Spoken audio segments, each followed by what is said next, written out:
من ذا الذي يشفع عنده إلا بإذنه يعلم ما بين أيديهم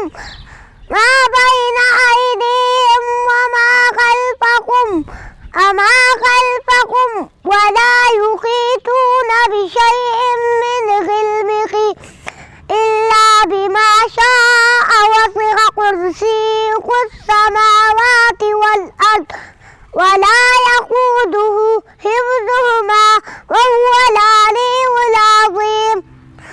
بسم الله الرحمن الرحيم. والتين والزيتون وطور سينين وهذا البلد الأمين لقد خلقنا الإنسان في أحسن تقويم ثم رددناه أسفل سافلين إلا الذين آمنوا وعملوا الصالحات ولهم أجر غير ممنون. فما يكذبك بعد بالدين أليس الله بأحكم الحاكمين. صدق الله المولانا.